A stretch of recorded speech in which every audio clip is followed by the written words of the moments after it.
No bake, yema cake ni Aling Winingning.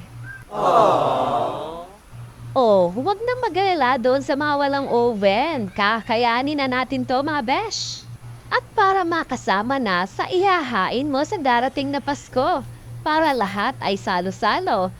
At the same time, makikingosyoso. Gamit ang ating strainer, naglagay ako dyan ng 1 and 1/4 cup all-purpose flour, 1/2 tablespoon baking powder, 1/2 teaspoon asin, and 1/2 cup white sugar. Gamit ang strainer mga bes, masasala natin yung mga buo-buo nito para madurog natin ito at halu-haluin lang natin ang ganito.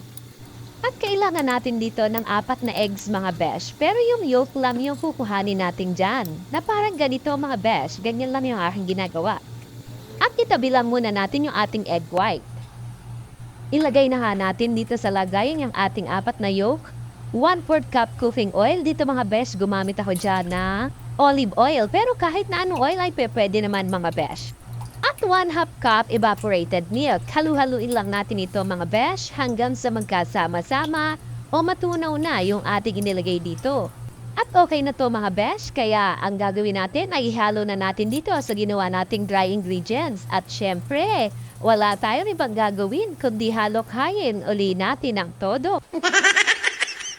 At isusunod na nga natin yung paggawa ng ating merang mga besh. Ito yung ating 4 na eggs white.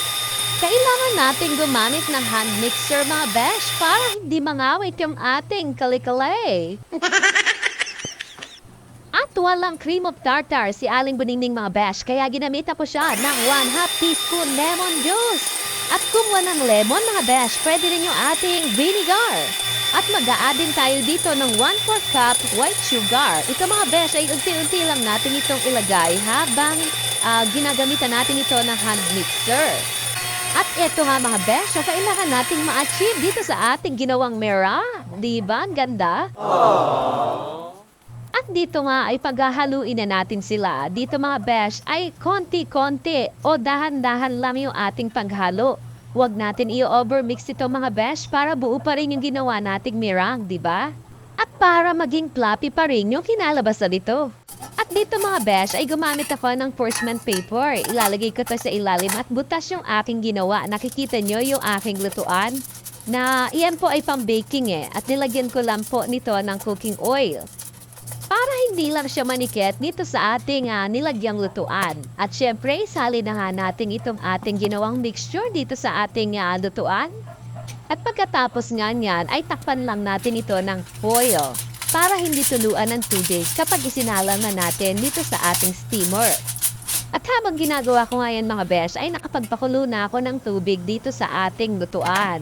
Ilagay lang natin dito mga besh at i-steam natin ng 40 minutes. At gagawa tayo ng yema frosting mga besh. Kailangan lang natin dito ng 4 na egg yolk, 1 teaspoon vanilla, 1 cup evaporated milk, 1 cup condensed milk, and 1 and 1/2 tablespoon cornstarch.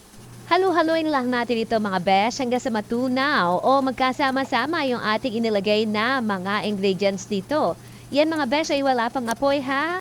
Kailangan kasi na mix na natin lahat bago natin isalang sa apoy. At pag ganito na mga besh, ay pwede na natin isalang yan mga besh sa apoy. Halu-haluin lang natin ito ng dahad-dahad mga besh hanggang sa makita natin yung lapot at kumukulo-kulo ng ganyan bahagya.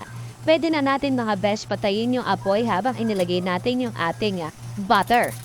And after 40 minutes mga besh ay toothpick test tayo dito mga besh. Tutusok-tusukin lang natin ito. At pag makita ka natin na wala nang nakadikit dito sa ating toothpick, ay okay na. At luto na to mga besh. Ipapakita ko lang mga besh yung ating pagkakaluto dito. Kung gaano kaganda at kasmooth yung ating nagawa. Hanggang sa kailalim-ilaliman mga besh ay ipakikita ko sa inyo para totoo lang may yung aking sinasabi. Ayan mga besh yung gilid nito. At pagdating nga sa ilalim mga besh ay kitang-kita nyo naman. Tingnan nyo na lang. Oh, diba? Hindi natin niluto sa oven yan ha? At gumamit nga ako dito ng paglalagyan na hindi tatapon yung ating yema frosting dito mga besh. Kaya ito yung aking nakitang lalagyan. Ibubuhos lang natin ng ganyan mga besh at unti-unti nang tutulo iyan sa mga gilid-gilid no ating ginawang pinakatinapay ng ating yema cake ni Aling Buningning. At kapag nailagay na nga natin yung ginawa nating yema frosting, ay lagyan naman natin mga besh ng cheese sa ibabaw para mas masarap at nalalasap. At eto na nga ang pinakahihintay ng mga naghihintay dito sa aming bahay. Ang tiki mantay, mga besh. Kitang-kita nyo naman na. Grabe, dahan-dahan. Ayun pa yung isa.